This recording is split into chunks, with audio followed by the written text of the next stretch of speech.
할렐루야. 우리 같이 말씀 보겠습니다. 야고보서 1장 22절에서 25절까지 말씀이에요.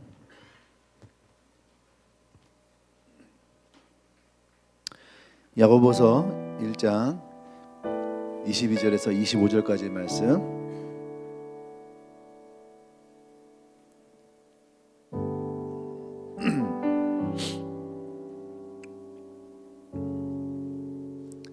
네, 우리 한 절씩 돌아가면서 말씀 보도록 하겠습니다. 야고보서 1장 22절에서 25절까지 말씀. 너희는 말씀을 행하는 자가 되고 듣기만 하나요 자신을 속이는 자가 되지 말라.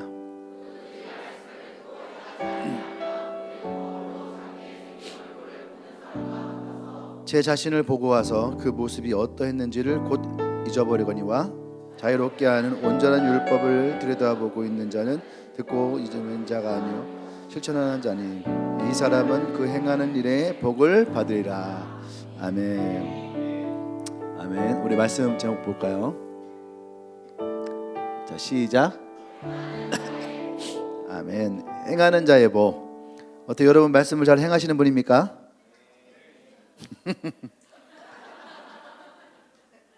자신이 없어요? 자, 지난주 말씀 제목이 뭐였죠?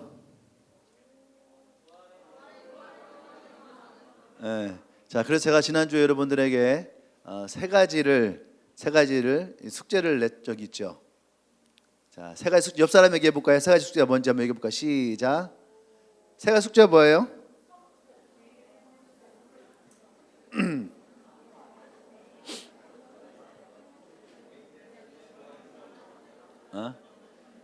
자, 뭐예요? 보지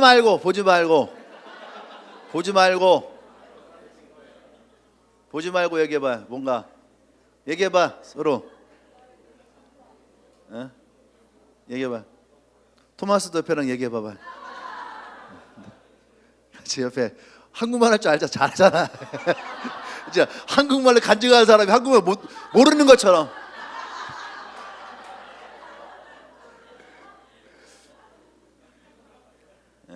제가 세 가지를 지난주에 얘기했으면 첫 번째가 뭐였어요? 매일의 삶의 부활의 능력을 선포해라. 그래서 여러분들의 어려움들이 있다든지 이런 것들을 선포하면서 우리가 성령의 능력 안에서 이것을 우리 해결할 수 있습니다 라고 하는 믿음의 선포를 하라 했죠. 두 번째는 뭐였어요? 자아를 십자가에 못 박아라. 그래서 여러분 안에 있었던 뭐 자존심 또는 뭐 이렇게 포기하지 못했던 것들, 이런 것들을 십자가에 못 박아라. 세 번째는 여러분 삶에 대해서 담대하게 증거하라. 이 세 가지를 여러분들에게 지난주에 숙제를 냈어요. 어떻게 숙제를 내가 잘했다 한번 손 올려볼까요? 잘했다. 괜찮아요. 난 잘했다. 솔직히 난 잘했다. 옆 사람 눈치 보지 말고 난 잘했다. 굉장히 절망스러운 상황들이 그런 사람들을 향한 오늘 말씀이에요. 원래는 앞에가 빠졌어요. 말씀을 듣고 그냥 멈추는 자, 말씀을 듣기만 하는 자, 그리고 말씀을 듣고 행하는 자. 오늘 말씀의 주제가 바로 그 이야기예요. 이 야고보서가 여러분들이 성경을 읽었지만은 말씀을 듣고 듣는 것을 그치는 사람, 말씀을 듣고 그 말씀을 행하는 사람, 그거에 대한 이야기입니다. 많은 사람들이 은혜의 삶을 어떻게 살 것이냐, 은혜를 어떻게 받을 것이냐, 또 그 삶을 어떻게 우리가 살아나갈 것이냐에 대한 것들 고민도 많이 하죠. 근데 여러분, 그런 고민과 그런 신앙이 10년, 20년, 30년, 40년, 50년이 지나도 그냥 그것을 듣고 만다면은 여러분 그 신앙에는 결코 성장이 일어나지 않아요. 여러분 아멘도 크게 하지 않지만 아멘 한다고 해결되지 않아요. 그럼에도 불구하고 여러분 최소한은 아멘으로부터 시작됩니다. 할렐루야. 그 교회가 살아있느냐 죽어있느냐를 가장 제일 먼저 피부에 와닿는 것이 바로 아멘이에요. 내 신앙이 살아있느냐 죽어있느냐, 내 신앙이 성장하느냐 성장하지 않느냐의 가장 기본적인 요건이 아멘이에요. 그건 여러분들이 누구보다 가장 잘 알아요. 내가 아멘을 잘하는 사람인가, 아니면 나는 아멘을 잘하지 않는 사람인가.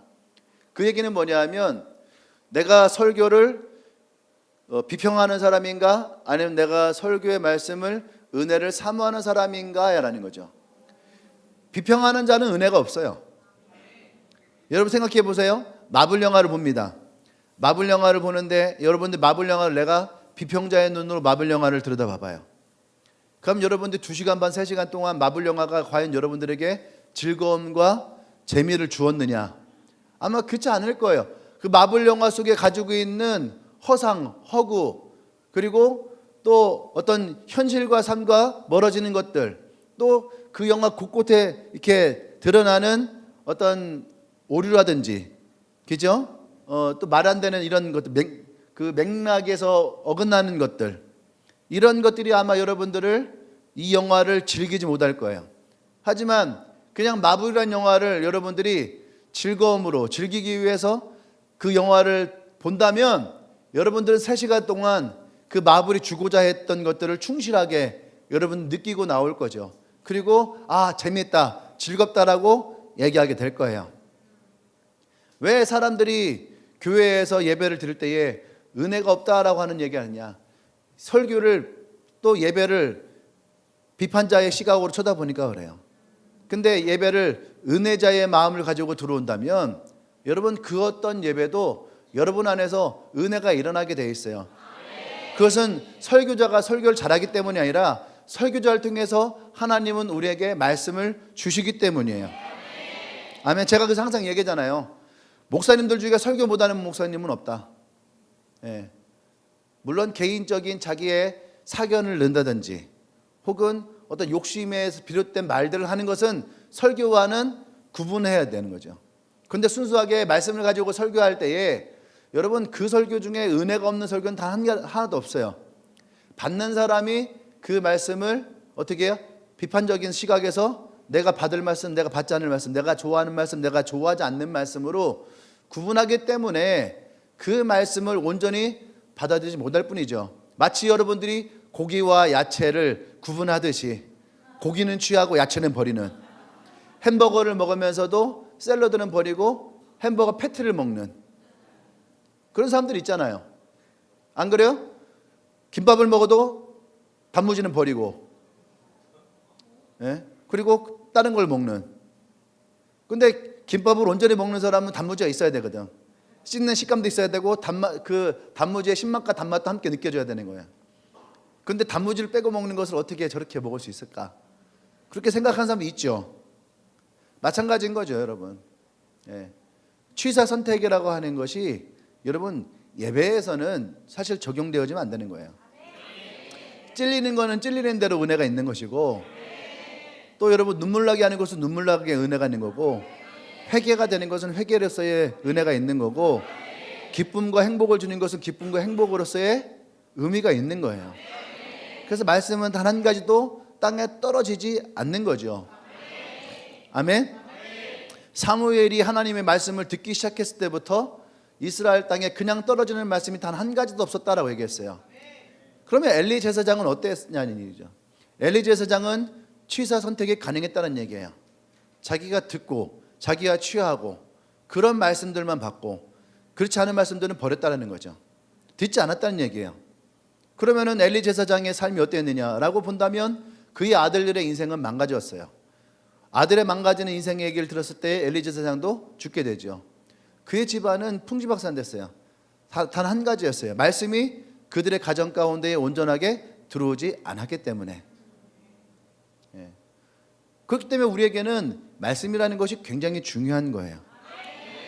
오늘 성경에서 우리가 이야기하는, 오늘 이 야고보서에서 얘기하는 이 말씀은 우리에게 굉장히 중요한 부분입니다. 아멘.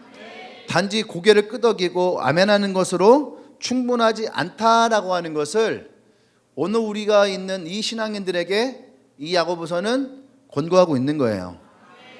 아멘. 그리고 그에 대한 해답을 이 야고보는 정확하게 명쾌하게 우리에게 주고 있습니다. 첫 번째가 뭐냐면 듣기만 하고 행하지 않으면 자신을 속이는 삶을 산다라고 하는 거예요. 듣기만 하고 행하지 않는 것은 자신을 속이는 삶이다라고 야고보는 얘기하고 있어요. 자신을 속인다라고 하는 표현이 굉장히 강하게 들리게 되는 거예요. 아멘? 한번 여러분들을 쳐다보세요. 여러분들은 이 말씀에서 자유한 사람인가? 너희는 말씀을 행하는 자가 되고 듣기만 하여 자신을 속이는 자가 되지 말라. 조금 전에 우리는 지난주에 뭐 많은 것도 아니고 세 가지의 이야기를 가지고 여러분의 삶에 대해서 여러분 필요를 통해서 한번 이 말씀을 선포하세요라고 하는, 제가 그렇게 자주 하지 않는 예배 후에 어떻게 해야 될지에 대한 권고사항을 지난주에는 얘기를 했어요. 근데 그때 여러분들이 아멘 했죠. 똑같이 아멘 했어요. 고개 끄덕였어요. 근데 이것에 대해서 여러분들이 어떻게 반응했느냐라고 할 때 성경은 이것을 정확하게 뭐라고 하냐면은 자신을 속이는 자다. 자신을 속인 자다라고 하는 거죠. 왜 그럴까요? 듣기만 하고 행하지 않는 것이 결국 나 자신을 기만하는 행위. 기만하는 행위. 기만이라는 단어 어떠세요, 여러분? 기분 좋아요?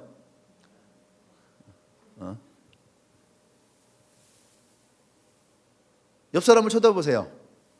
이 사람이 나를 만약에 기만한다. 기만한다는 게 뭐예요? 기만한다는 거. 기만한다라고 하는 이 단어를 제가 사전적으로는 찾아보지는 않았어요. 근데 기만한다라고 하는 의미를 우리는 어느 정도 알 수 있겠죠. 예를 들어서 저는 그런 게 많이 생각나는 거거든요.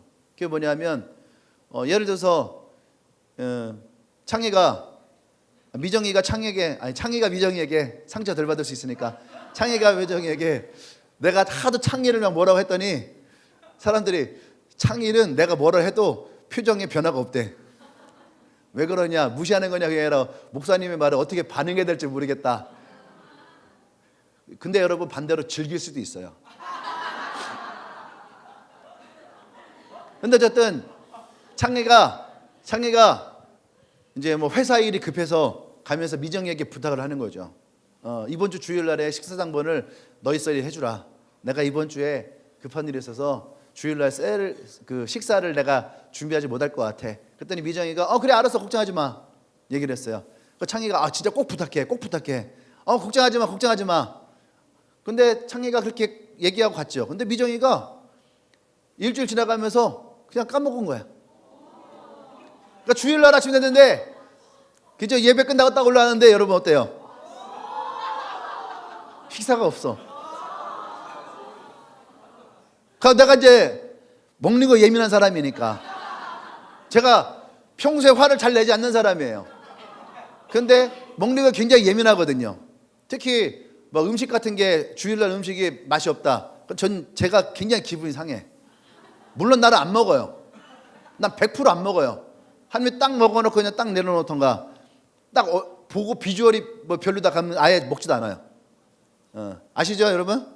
식당에 제가 안 보인다 안 먹는다 그러면은 그날 별로다라고 여러분 생각할 수 있는 거예요. 근데 저는 음식 남기는 거 되게 싫어하거든요. 근데 내가 절반도 안 먹었다. 그건 내가 말하지 않아도 여러분 100% 맛없는 거예요. 어제도 이제 오늘도 식사가 이제 제육이 준비되어 있는데 딱 가서 제육 준비하더라고요. 그래서 가서 이제 한번 딱 맛을 보려고 하는데 애들이 목사님 그거는 맛없는 거예요. 먹지 마세요. 맛없는 거예요. 지금 양념 새로 하고 있어요. 뭐 그러더라고.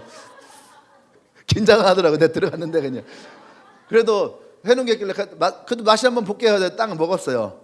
그랬더니 이제 갑자기 애들이 막 뭐라고 하는 거 맛없는 거라고.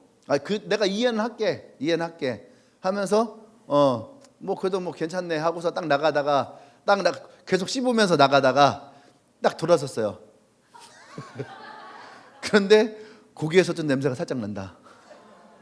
아주 살짝 나는 게 있는 거예요 이게. 걔들이 갑자기 그럼 어떻게 할까요?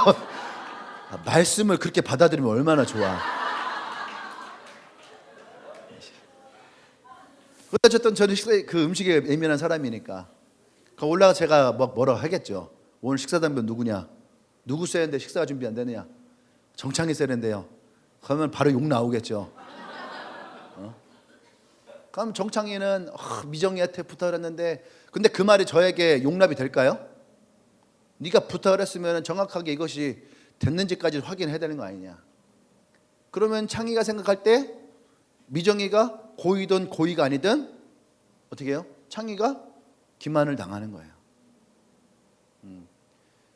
옆 사람에 내가 어떤 얘기를 했어요. 부탁을 했어요. 근데 그 사람이 대답을 했어요. 근데 무시해버리고 대답을 했지만 행하지 않고 대답은 했지만은 그것에 반응하지 않는 것. 여러분 그것이 기만의 가장 기본적인 모습이에요. 그럼 여러분들이 오늘 이 야고보서가 얘기하는 말씀을 들었어요. 아멘을 했어요. 그런데 여러분들이 일주일 동안 살아가면서 그 말씀에 아무런 반응을 보이지 않는 거. 여러분들이 부탁을 하잖아요. 회사에서 가정에서 여러분 부탁을 하잖아요. 혹시 회사에서 제발 담배는 나가서 펴주세요. 사무실에서 펴지 않았으면 좋겠어요. 근데 그 사람이 여러분 말을 일주일 내내 안 듣고 사무실에서 계속 담배를 펴봐요. 그럼 어때요? 여러분 기분 좋아요? 그거 여러분들 진짜 무시하는 거거든. 인간 취급을 하지 않는 거예요. 그거 기만하는 거예요. 그러죠? 제발 양말 벗으면은 빨래통에다 좀 제발 넣어줘. 그렇게 했는데 빨래통에다가 죽어도 안 넣어요. 그럼 어때요 여러분? 기만 당하는 거예요. 무시당하는 거예요. 여러분 기분 좋아요? 기분 좋아요? 그런데 여러분 한번 핸드폰을 꺼내보세요. 사진기도 괜찮고 거울도 괜찮아요. 여러분 자신을 보세요. 자, 핸드폰 꺼내서 야고보서 얘기하는 대로 한번 꺼내서 보세요. 그리고 얘기해 보세요. 거울에 나에게 너 왜 그랬니? 자, 거울 꺼내보세요. 핸드폰 꺼내서 거울 보시면서 자, 얼굴 보면서 한번 얘기해 보세요. 자기 얼굴에게 너 왜 그랬니? 자, 내려보시죠. 야고보서 얘기한 게 바로 이 얘기예요. 여러분이 여러분 자신을 기만하는 행위. 오늘 성경이 얘기하는 이 이야기가 바로 그 얘기하는 거죠. 왜 여러분들이 여러분 자신을 기만하는 거에 대해서는 왜 이렇게 관대하냐 이거예요. 왜 그거에 대해서는 여러분들이 나는 불의를 못 찾는 사람이다. 왜 자신에게는 이 불의에 대해서 눈 감아주느냐.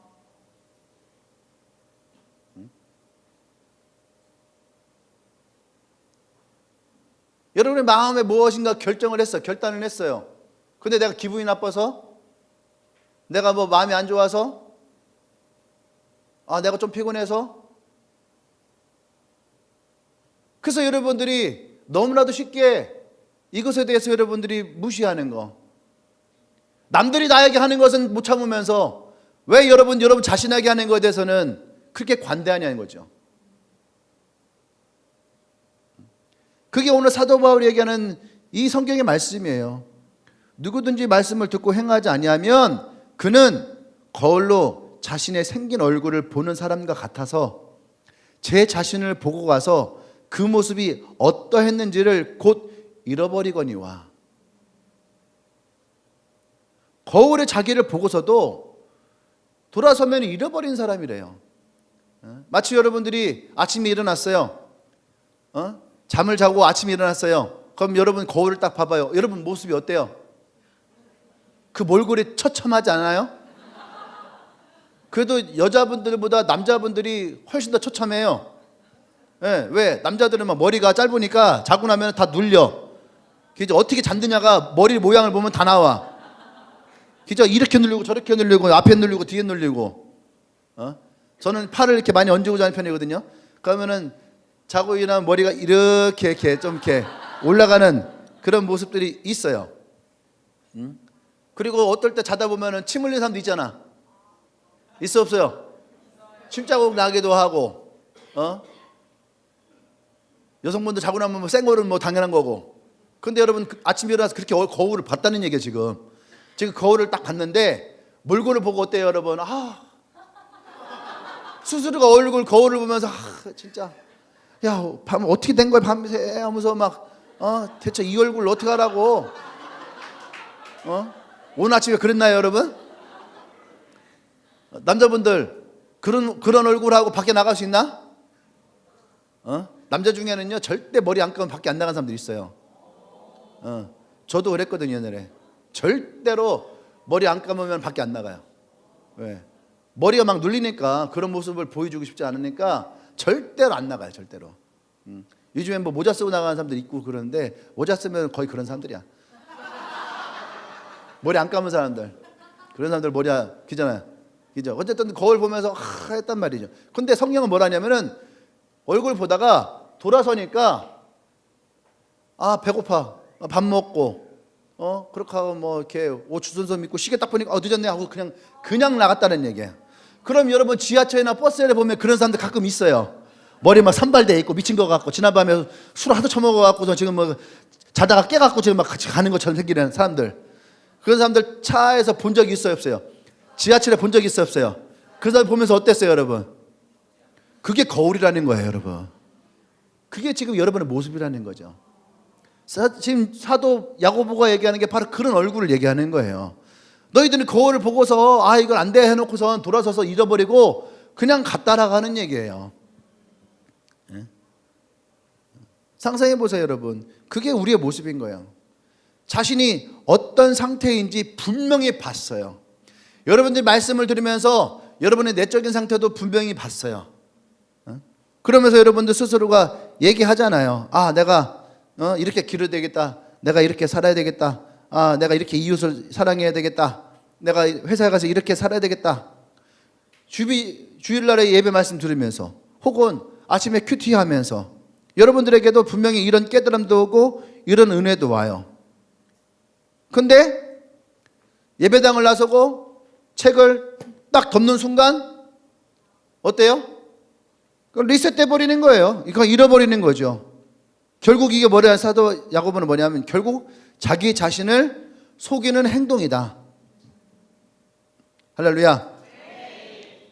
지금 이렇게 얘기해요. 자신을 속이는 행동이다. 그러니까 우리의 신앙도 마찬가지라는 얘기예요. 10년, 20년, 30년, 40년 신앙생활 하면서도 왜 신앙에 성장이 없느냐라고 얘기하면 이렇게 살아왔기 때문에 그래요. 주일날에 설교는 들어요. 가끔 은혜도 받아요. 그런데 삶으로 들어가면 이것에 대해서 전혀 반응하지 않고 이것에 대해서 여러분 전혀 생각하지 않고 그냥 여러분의 삶으로 살아가면 이것은 여러분의 삶의 신앙에 아무런 도움과 유익이 되지 않아요. 다른 말로 하면 신앙이 여러분의 아무런 영향력이 끼치지 않는다는 얘기죠. 이것이 바로 영적으로 나 자신을 속이는 행동이에요. 이 신앙은 절대로 성장할 수 없다. 우리가 예전에 자존감에 대한 그 수요 우리 하프타임 50대에 자존감에 대한 설교 같은 거를 몇 번 했었죠. 그때 어떤 사람이 자존감이 너무 낮았는데 그 말씀을 들으면서 나의 자존감도 일어나고 내가 진짜 사랑받는 사람이고 내가 존귀한 사람이고 아마 엔카운터 때도 여러분들 중에 그런 사람도 있었을 거예요. 내가 그런 사람이었구나. 내가 이런 가치가 있는 사람이었구나. 제가 설교 때도 그런 얘기잖아요. 한 사람이 머리카락 하나가 얼마냐 값을 따지면은 한 사람의 최소한 4억 이상은 된다고. 머리만 4억. 머리만 4억. 물론 좀 없는 사람들은 값이 좀 떨어질 수 있어. 하지만 보통으로 이렇게 머리만 4억. 의승환이는 조금 낮을 수 있어. 근데 괜찮아. 최소 3억은 낼 수 있어요. 그런 사람이다. 자존감을 가져라. 그러니까 예배 때 아멘하고 막 은혜도 받고 그래 맞아 나는 그런 사람이었어 하고 그렇게 하고선 집에 돌아갔어요. 집에 돌아가서 누워갖고 그날 밤에 인스타하고 유튜브 보면서 특히 이제 인스타 보면서 자기 친구들로 하고 친구들의 그 모습 보면서 또다시 자기와 비교하기 시작하고 그러면서 자기를 비하하고 그럼 어떻게 되는 거예요? 결국은 나 자신을 다시 보잘것없게 하찮게 만들어버리게 되는 거죠. 그게 뭡니까? 아무리 우리에게 말씀이 은혜가 있어도 결국은요 우리의 삶에 그냥 맴돌다가 사라져갈 뿐이에요. 아무런 유익이 되지 않아요. 머리로는 배웠지만 우리의 실제 삶에는 하나도 적용되어지지 않는 근데 오히려 여러분 그냥 없어지고 끝나면 다행인데 오히려 이러한 신앙의 행태가 결국은 우리를 영적으로 메마르게 해요. 그래서 모태신앙들이 신앙생활이 힘든 이유 중에 하나가 뭐냐면 이렇게 살아가다 보니까 은혜 받기가 힘든 거예요. 왜? 머리로는 설교 다 알아. 머리로는 목사님이 무슨 말 하는 줄 알아요. 알아요 몰라요? 알죠? 지금도 설교 내용이 뭐예요? 결국은 말씀을 행하며 살자 이 얘기하는 거잖아요. 이 쉬운 얘기를 지금 40분 50분 동안 되게 어렵게 하는 중인 거예요 지금. 그러니까 여러분들은 딱 설교 들으면서 본문 딱 읽으면서 이미 다 캐치했어. 다 알았어.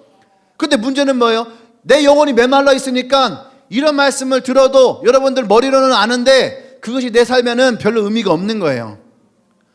뭐 한두 번 들었나?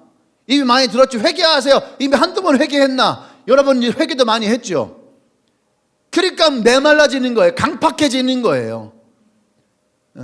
강팍해지고 메말라지니까 설교를 들어도 크게 여러분 감동되지 않고 크게 은혜되지 않고 그래서 모태신앙이 가슴이 뜨거워지고 정말 다시 불타오르는 신앙 갖는 게 어렵다라고 얘기하는 이유가 거기에 있는 거예요.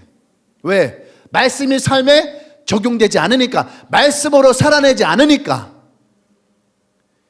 그러니까 여러분 제가 얘기하잖아요. 목사의 설교에 문제가 있는 것이 아니에요. 그 말씀을 듣고 살아내지 않는 그 삶에 문제가 있는 거죠. 저는 목사님에게 상처받았는데요. 저는 교회에 상처받았는데, 저는 성도에게 상처받았는데, 그건 물론 그럴 수 있어요.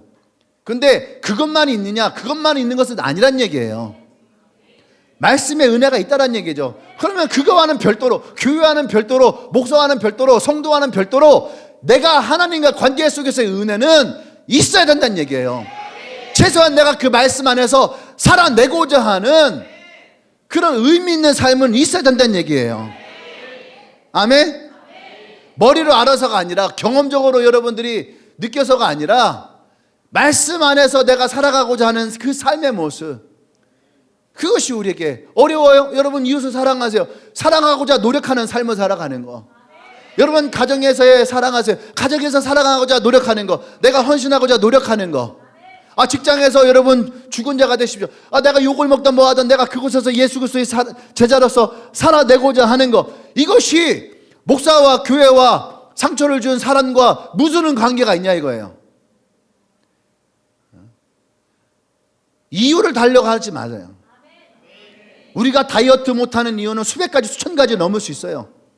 내가 공부를 못하는 이유 수백 가지 수천 가지가 있어요. 그런데 여러분 수천 가지 수백 가지가 있어도 내가 공부해야 될 이유 단 한 가지만 있어도 하는 사람이 있고 다이어트 단 한 가지만 있어도 하는 사람이 있어요. 안 되는 이유를 갖다 붙이면 무조건 안 되는 거예요. 안 되는 속에서도 되는 이유 한 가지만 쓰면 되는데 우리에게는 그 되는 이유 한 가지가 전부잖아요. 예수 그리스도. 그것이 우리에게 전부잖아요. 그러면은 내가 사람을 보고 세상을 볼 때 만족감이 없었네. 우리 찬양이 있잖아요.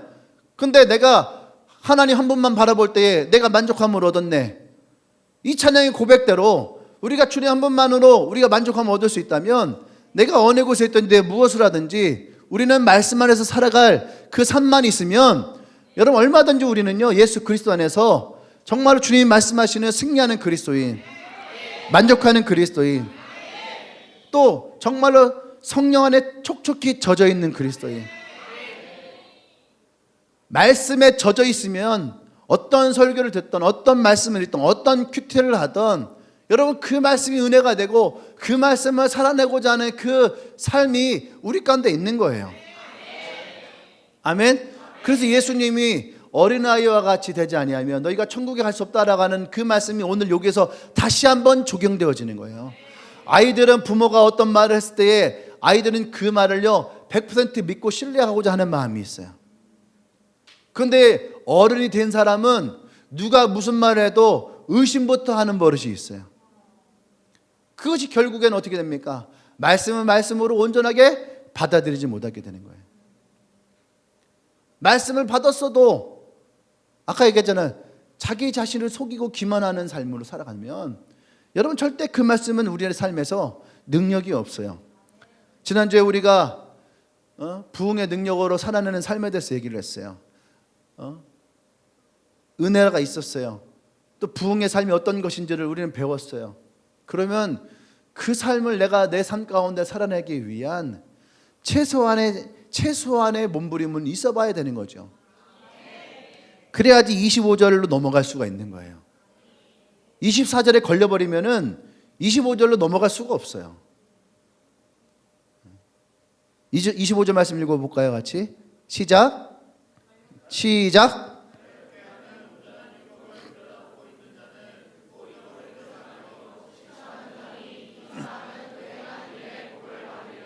다시 한번 읽어보겠습니다. 시작. 자유롭게 하는 온전한 율법을 들여보고 있는 자는 듣고 잃어버린 자가 아니요 실천하는 자니 이 사람은 행하는 일에 복을 받으리라. 아멘. 제가 말이 되게 어렵게 번역이 되어 있는데, 자유롭게 하는 온전한 율법을 들여다보고 있는 자는 듣고 잃어버리는 자가 아니요. 무슨 말인지 이해되죠? 천천히 읽으니까. 여러분, 말씀은 우리를 자유롭게 한대요. 아멘? 말씀은 우리를 자유롭게 해요. 어떤 사람이? 이걸 듣고 행하는 사람이. 아멘? 근데 그걸 듣고 잃어버리는 사람은 율법에 자유롭지 못하대요. 그래서 이 율법에 자유로운 사람은 그 행하는 일에 복을 받는대요. 행하는 일에 복이 있다.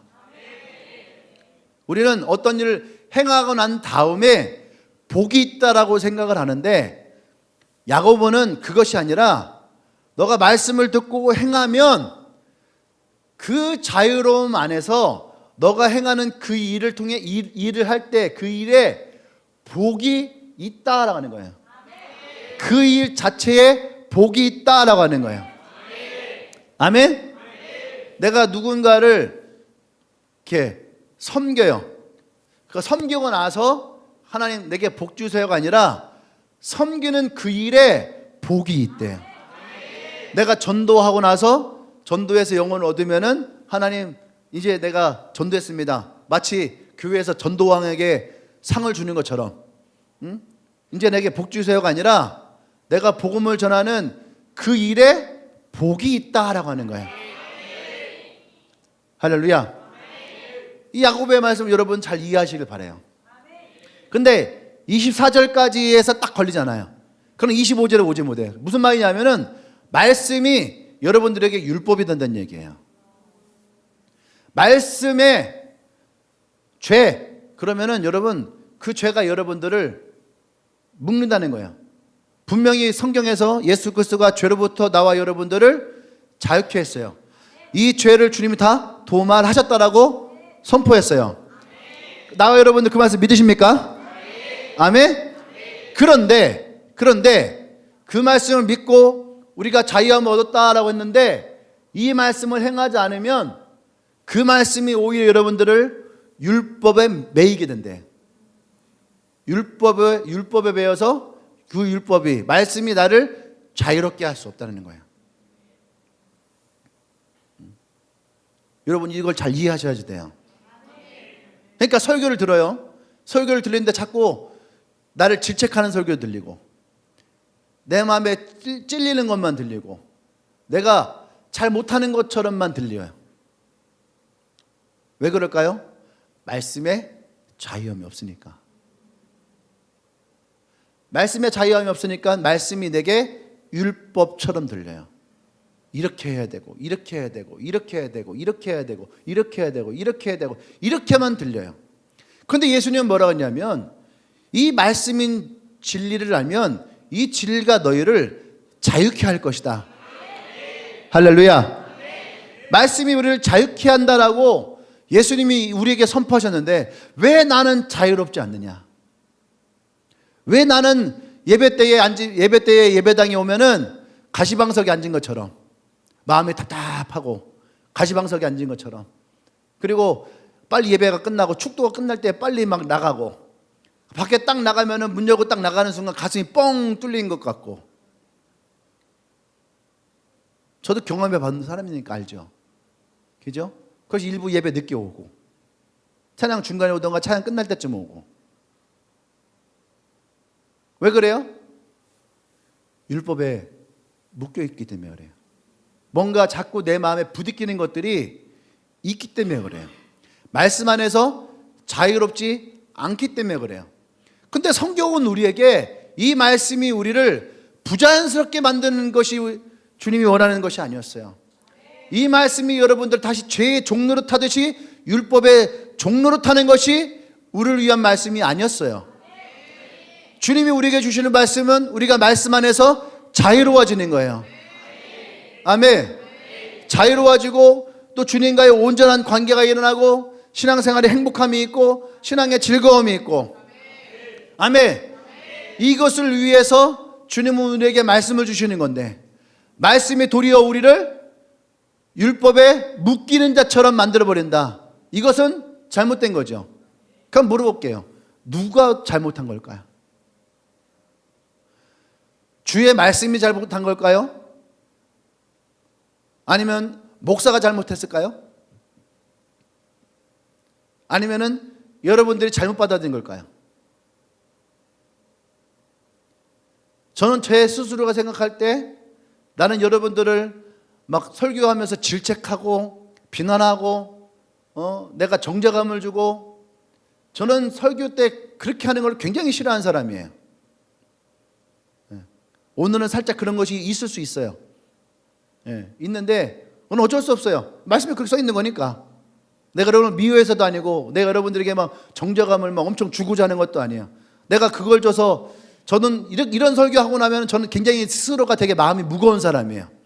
나는 해피한 걸 좋아하기 때문에 가벼운 걸 좀 좋아하는 타입이에요. 이왕이면 행복하고 이왕이면 즐겁고 이왕이면 재밌고 이왕이면 맛있고 이걸 좋아하지 뭐 헤비하고 좀 무거운 느낌을 저는 예배 때 분위기가 무거운 걸 별로 좋아하지 않는 타입이에요. 그럼에도 불구하고 오늘 이 말씀을 통해서 여러분 나누는 것은 우리가 우리 자신을 올바르게 봐야 될 필요가 있다는 거예요.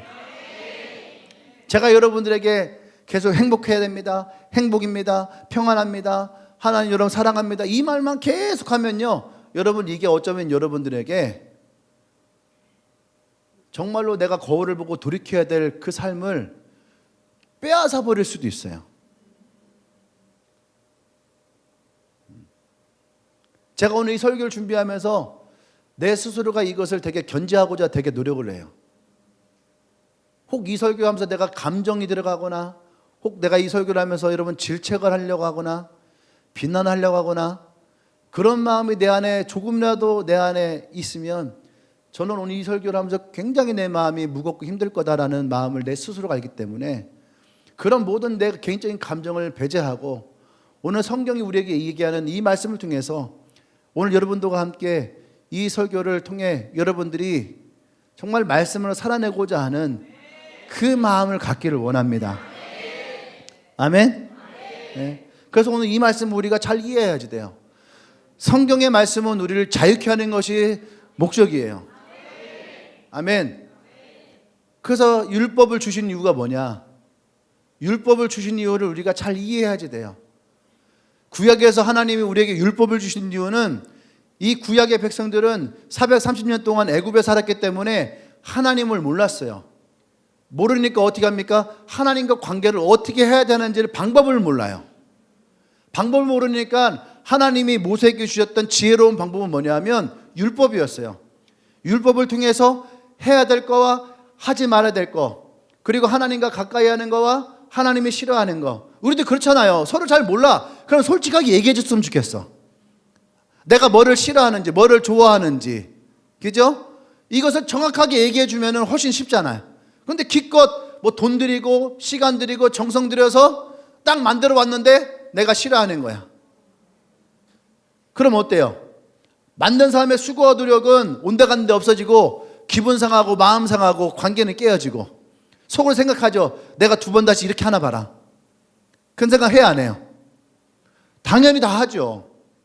그 사람의 마음인 거예요. 내가 수고했어요. 노력했어요. 돈 들였어요. 거기다가 사랑의 마음까지 담았어요.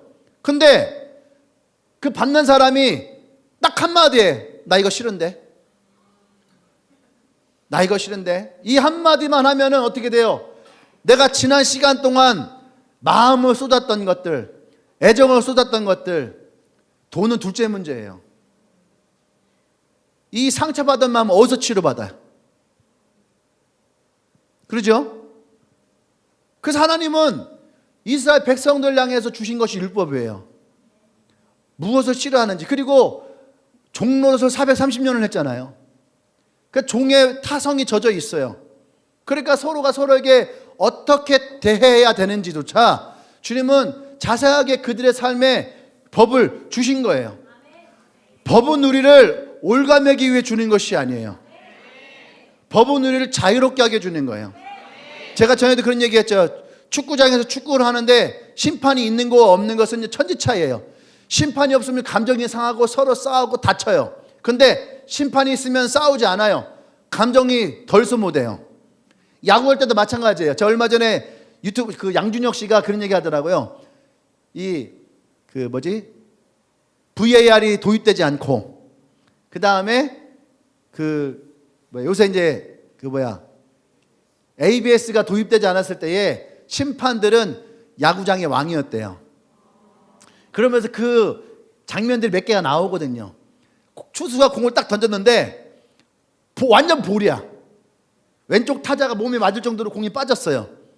그 타자는 당연히 볼이다 생각하죠. 근데 심판이 스트라이크 하는 거예요. 그러니까 투수도 포수도 타자도 다 누구만 보는 거예요? 심판만 보는 거예요. 어? 그러니까 심판은 거기서 왕인 거예요. 내가 싫어하는 선수가 나오면은 살짝 낮았어. 스트라이크. 그래 버리는 거예요. 내가 좋아하는 선수가 나와요. 그러면 스트라이크야. 근데 볼. 무슨 말인지 알죠? 왕이에요. 그럼 어떻게 돼요? 싸움 나는 거예요. 벤치클로링 일어나는 거예요. 네?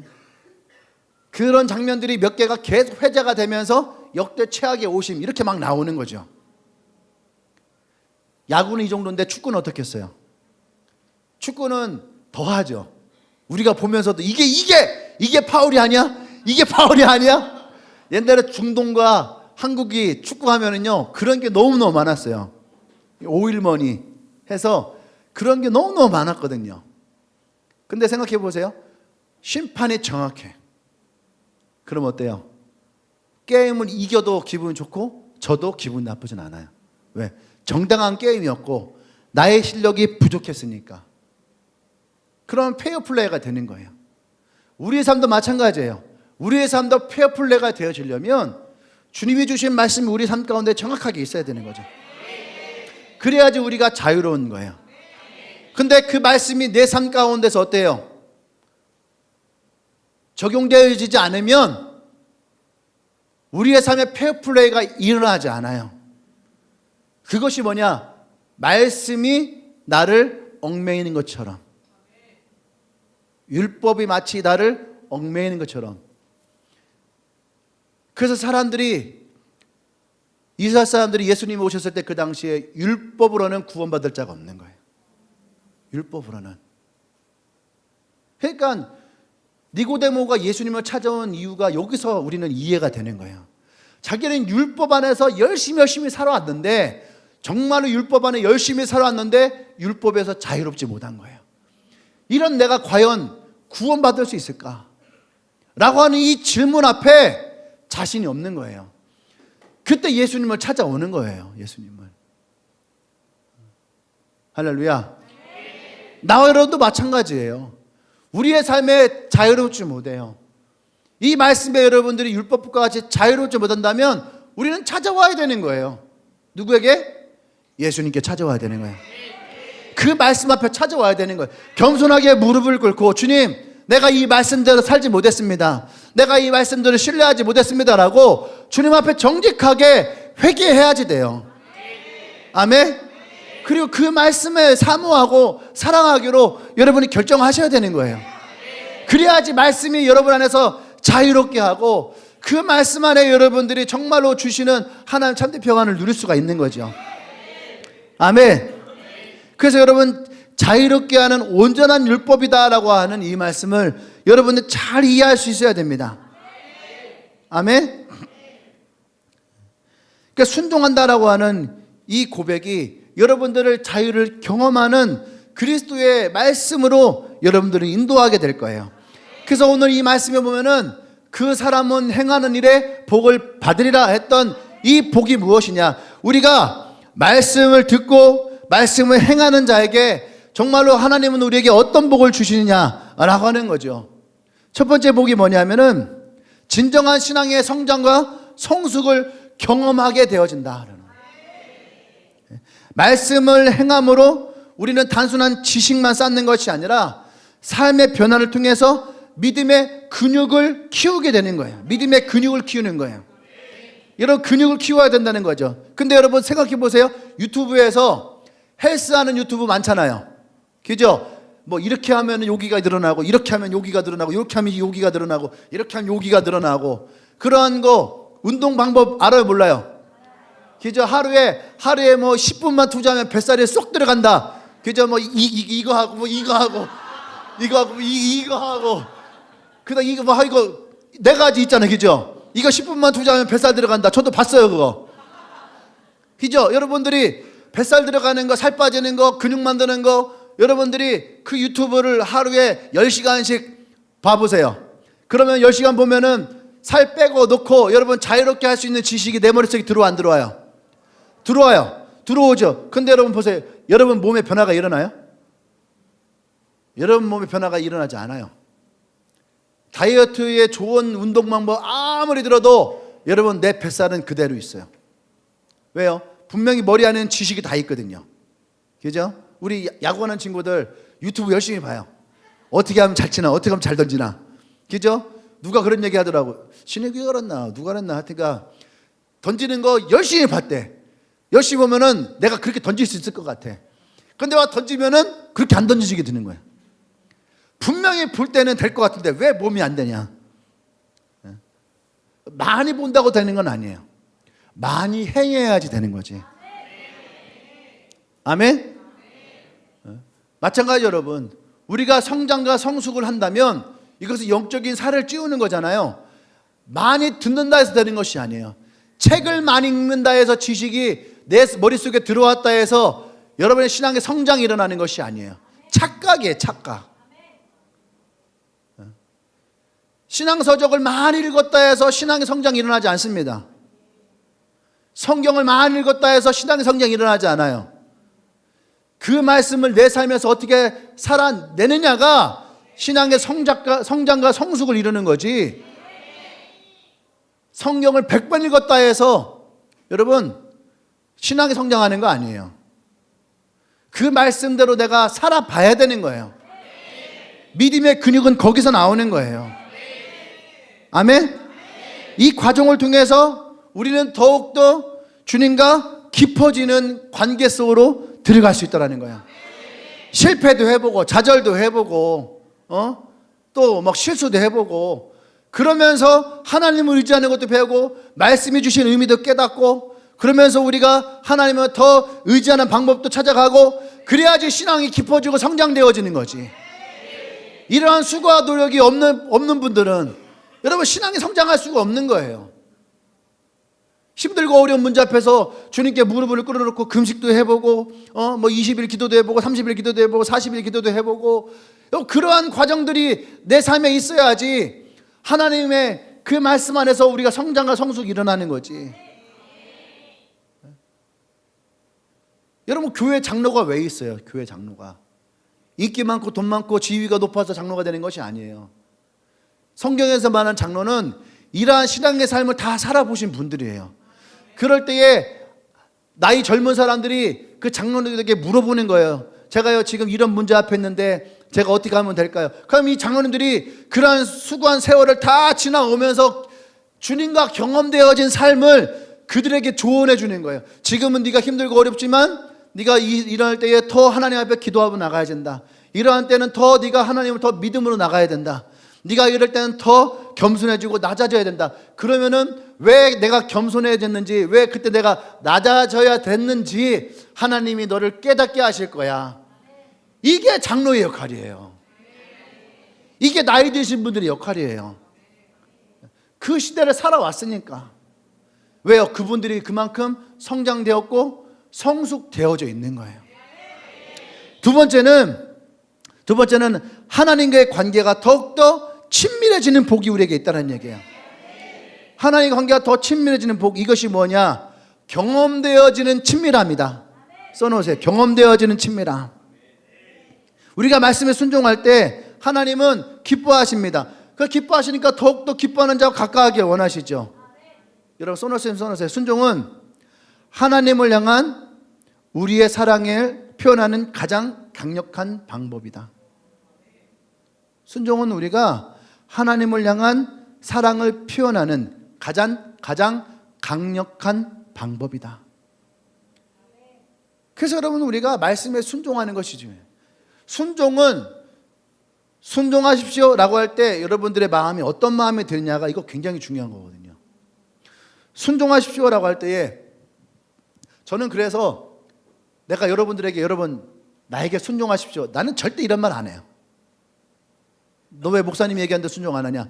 난 이런 말 잘 안 해요. 왜냐하면 어쩌면 이 말이 여러분들에게 권위로서 여러분들을 이렇게 막 뭔가 이렇게 순종하게끔 만드는 이러한 느낌이기 때문에 저도 이런 느낌을 굉장히 싫어하는 타입이에요. 그러니까 나는 내가 싫어하는 거를 사람들에게 강요하는 걸 굉장히 싫어해요. 그래서 잘 생각해 보세요. 내가 여러분들에게 언제 그래서 여러분 목사님에게 순종해야 됩니다, 내가 이 말 한 적 있는가? 저는 이 말 한 적이 한 번도 없어요. 근데 하나님은 우리에게 순종하라 얘기를 해요. 그리고 나도 하나님께 순종해요. 왜냐하면 나는 하나님이 아니거든. 그런데 하나님은 우리에게 그렇게 말씀하시는 분이에요. 그렇죠? 근데 잘 보세요. 순종은 여러분들이 나에게 순종하는 거나 여러분들이 하나님께 순종하는 거나 같은 거예요. 하나님은 여러분들에게 순종하십시오라 말할 수 있는 분이고, 나는 여러분들에게 나에게 순종하세요라고 난 말하기를 원치 않는 사람이에요. 그런데 여러분들은 하나님께 순종하는 거나 나에게 순종하는 거나 여러분 이 마음은 동일한 마음이라는 거예요. 그게 무슨 마음이냐? 사랑이라는 거예요. 사랑. 하나님은 사랑하든 사랑하지 않든 우리에게 순종할 것을 말할 수 있는 분이에요. 그런데 우리의 마음은 똑같다는 얘기예요. 내가 하나님을 사랑하지 않으면은 그 순종 자체가 율법이 돼버려요. 맞아요, 틀려요? 순종 자체가 율법이 돼버리니까 여러분 그 율법은 우리를 행복하게 하지 않아요. 그러니까 교회를 다녀도 행복하지 않은 사람들은 딱 그 이유예요. 하나님 앞에 자원하며 순종하지 않기 때문에 신앙생활이 하나도 행복하지 않아. 예배당 오는 거 하나도 행복하지 않아. 예배 드리는 거 행복하지 않아. 성경 읽는 거 행복하지 않아요. 전도하는 거는 말할 것도 없는 거야. 저 해보지 않았을 거야 아마. 하나도 행복하지 않아요. 왜? 마음으로 사랑함으로 주님을 순종하는 것이 아니니까. 그저 내가 사랑하는 건 뭐예요? 내가 죽어 천국 갈 것만 바라보는 그 사랑이야. 그것만 내가 사랑한다고 하는 것이지 나머지 부분에 대해서는 여러분들의 사랑과 관계가 없으니까 부딪힘만 오는 거죠. 그러니까 여러분들이 하나님을 진정으로 사랑하는 것이 아니에요. 하나님을 사랑하고 이웃 사랑하는 이 한 가지만 갖다 놔도 잣대가 되거든요. 목사를 사랑하는 거 마찬가지예요. 여러분들이 나를 사랑하지 않으면은 여러분 순종하지 않죠. 듣지 않아요. 따라오지 않아요. 그런데 여러분들 나를 사랑하면 내가 내게 순종하십시오라는 말을 하지 않아도 여러분 같이 하고 싶어 하고 따라하고 싶어 하고 함께 하고 싶어 하고 그 마음이 생기는 거예요. 사랑하니까. 그러니까 여러분 하나님과의 관계 속에서 순종이라는 것은 내가 하나님을 사랑하는 내 사랑의 최고의 표현이에요. 그게 사랑이에요. 아멘? 예수님이 십자가를 지셨던 것도 왜 십자가를 지셨다라고 얘기 되어 있어요? 요한복음 3장 16절에 뭐라고 나왔어요? 사랑하셔서. 다른 거 하지 않았어요. 사랑하셔서 십자가를 지셨다는. 그러니까 예수님도 우리를 사랑하는 최고의 방법이 십자가였는데 그 십자가는 하나님의 말씀의 순종이었거든요. 이 순종할 수 있었던 가장 큰 원동력이 바로 나를 사랑하셨던 예수님의 그 사랑, 우리를 사랑하셨던 예수님의 그 사랑, 이 사랑이 나로 하여금 순종하게 만들었다라는 거죠. 아멘. 근데 이것이 뭐냐? 경험되어지는 친밀함이에요. 내가 정말로 사랑해서 순종해 보면은 그 순종함과 그 하나님의 사랑이 어떤 것인지를 내 삶에서, 내 몸에서 경험하게 되고 경험하게 되어지니까, 그러니까 더 순종하고 싶고 더 따라가고 싶고 더 함께 가고 싶은 마음이 그 안에서 일어나는 거예요. 아멘. 선교하시는 분들 많이 있어요. 근데 그분들이 선교하면서 생명을 내어놓고 자신의 삶을 내어놓고 복음을 전하고 그렇게 살아가요. 근데 그것을 가능하게 하는 이유, 그죠? 정말로 오지 같은 데서 그것을 살아나게 하는 이유, 가장 중요한 이유는 뭐예요? 그 속에서의 하나님에 향한 사랑이에요. 그 사랑을 또 그 삶 속에 경험하게 되어지는 거죠. 한 영혼을 통해서 경험하게 되고, 그걸 경험하게 되니까 이것을 놓을 수가 없는 거예요. 이것을 포기할 수가 없는 거예요. 할렐루야. 거기에 진실한 사랑이 나오는 거죠. 그것이 경험되어지는 친밀함이다. 저는 그렇게 말하고 싶어요. 경험되어지는 친밀함.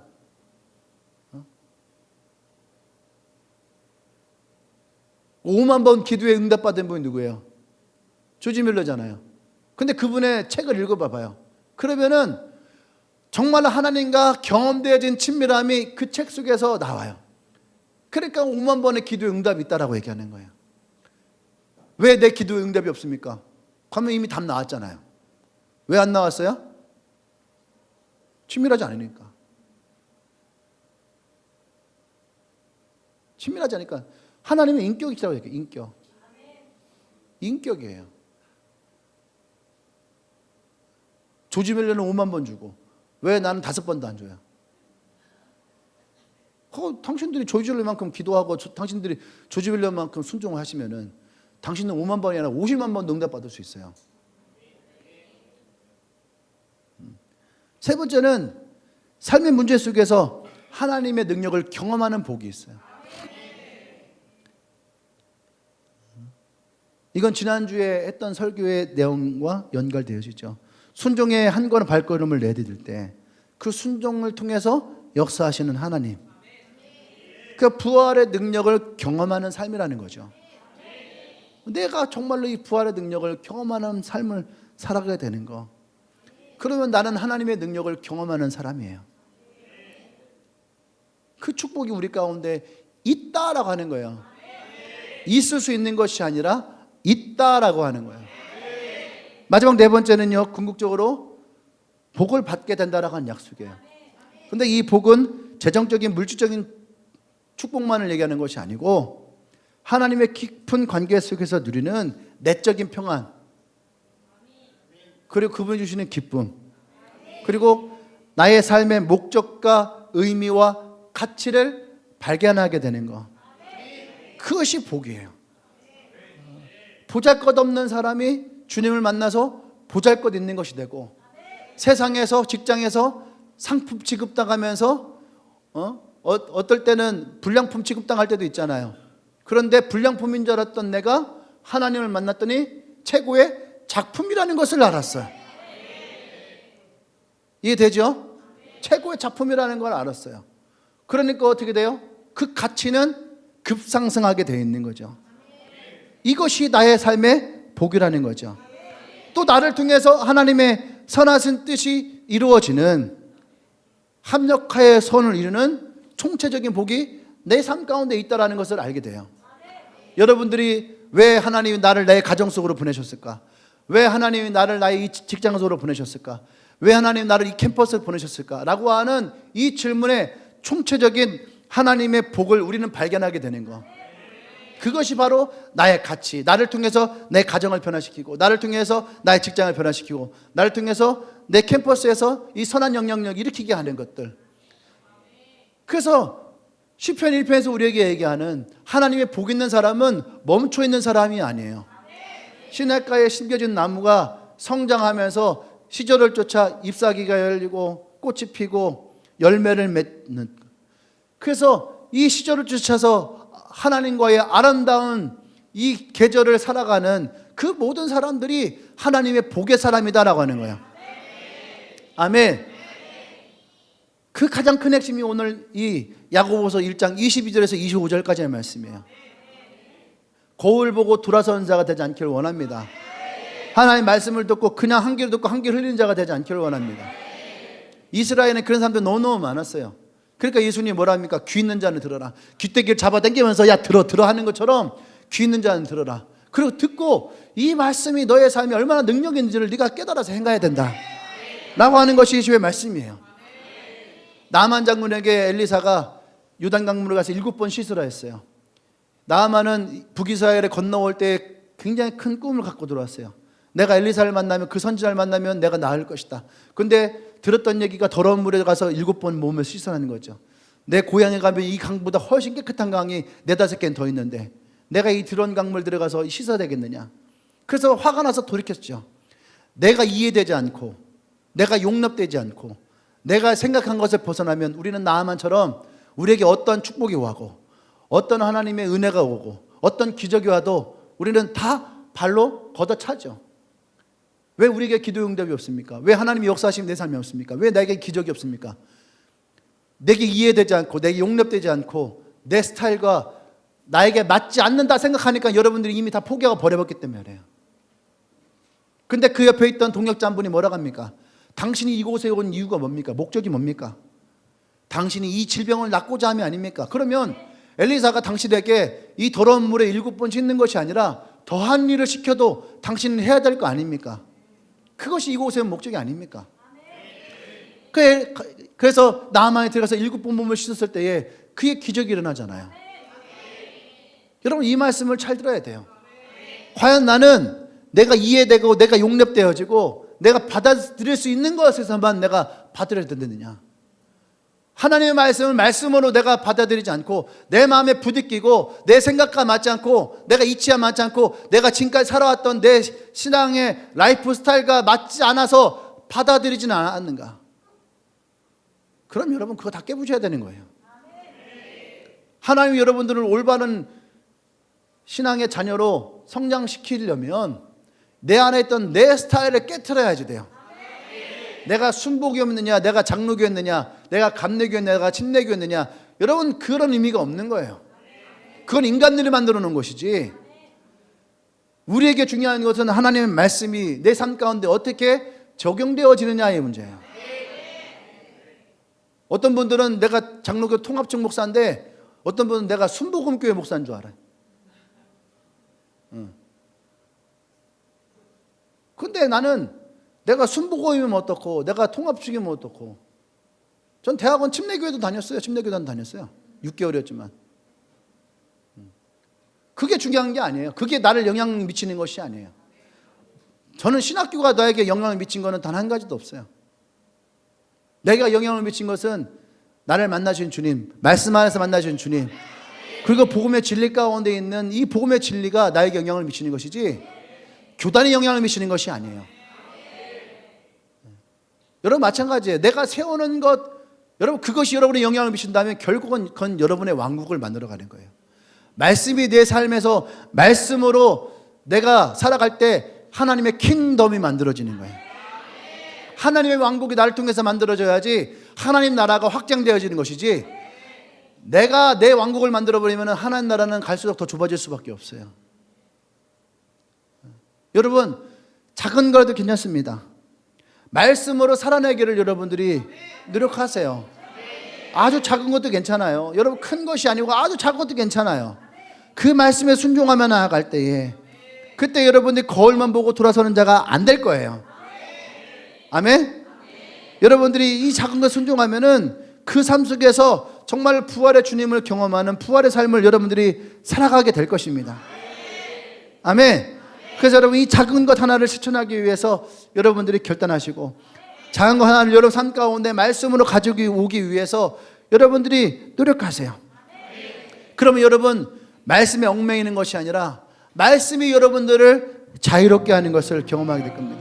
말씀이 여러분들에게 축복을 주는 걸 경험하게 될 것이고 말씀이 여러분들을 온전한 사람으로 세우는 능력을 여러분들이 경험하게 될 것입니다. 여러분 말씀을 듣는 것을 넘어서십시오. 그리고 여러분 삶에 이 말씀이 적용되어지고 말씀으로 살아가는 온전한 이 시대의 그리스도인 되어지길 원해요. 그래서 여러분 같이 눈을 감읍시다. 그리고 함께 시간 우리가 기도할 때에 첫 번째 우리가 회개하기를 원해요. 여러분의 내면의 겨울을 바라보십시오. 내가 말씀을 듣고 그 말씀을 얼마나 많이 흘려보냈는가. 남들이 나를 비하하고 남들이 나를 무시하는 것에 대해서는 그렇게 참을 수 없는 마음의 감동이, 갈증이 생기는데, 왜 나는 나에 대해서 나를 비하하고 나를 무시하는 그것에 대해서 여러분 왜 그것을 여러분들이 받아들이고 용납하십니까? 오늘 그랬던 여러분의 모습을 이 시간 회개하십시다. 하나님의 말씀을 무시했던 것들, 하나님의 말씀을 용납하지 못했던 것들, 하나님의 말씀을 내가 언제 내 삶 가운데에 살아내지 않았던 것들, 여러분 그 마음을 우리가 하나님 앞에 기도함으로 회개함으로 나가길 원합니다. 할렐루야. 오늘 주님 앞에 진실하게 회개하며 나가십시다. 주여 한번 하고 기도합니다. 주여.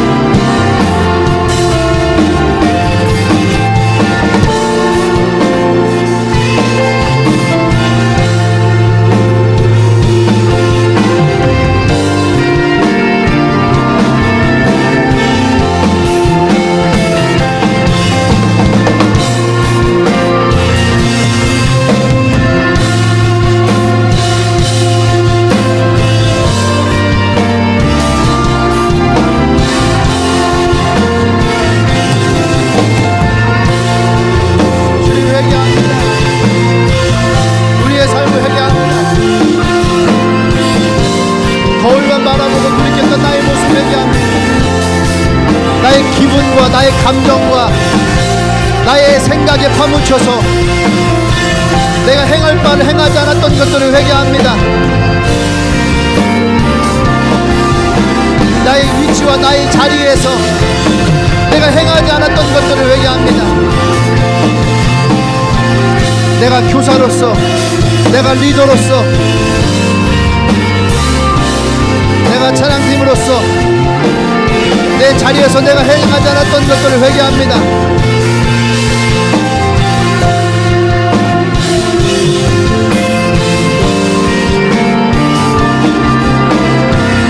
할렐루야. 우리 두 번째 기도할 것은, 그럼에도 불구하고 하나님 내가 그 말씀에 순종하는 자가 되길 원합니다. 그 순종함으로 하나님 내게 준비하고자 했던, 내가 주시고자 했던 하나님의 복이 내 삶 가운데에 하나님 맺혀지길 원합니다. 시냇가에 심은 나무와 같이 내가 성장하길 원합니다. 시절을 쫓아 열매를 맺는 인생 되어지길 원합니다. 하나님 나를 도와주시옵소서, 나를 인도하여 주시옵소서. 기도합니다.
할렐루야. 주님 그렇습니다. 우리가 주의 말씀에 순종함으로 그 말씀대로 우리가 살아내기를 원합니다.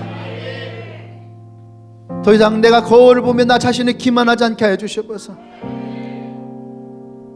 하나님은 하나님 업신여긴 자를 멸시하고 하나님을 축복한 자를 축복한다 했습니다. 우리가 이 말씀을 신뢰하며 나아가오니 내가 주의 말씀을 받아 축복하는 자가 되게 하시고 하나님의 그 복이 우리의 삶 가운데에 부어지게 하여 주시옵소서. 이제는 우주 예수 그리스도의 구속의 은혜와 하나님의 크신 사랑과 성령의 등 역사하심이 오늘 주의 말씀을 듣고 행하는 자가 되어 하나님의 축복의 사람으로 부활의 삶을 살아가기로 고백하는 주님에게 모든 성도들 위해 지금부터 영원토록 함께 하시기를 간절히 축원합나이다. 아멘. 예배합니다.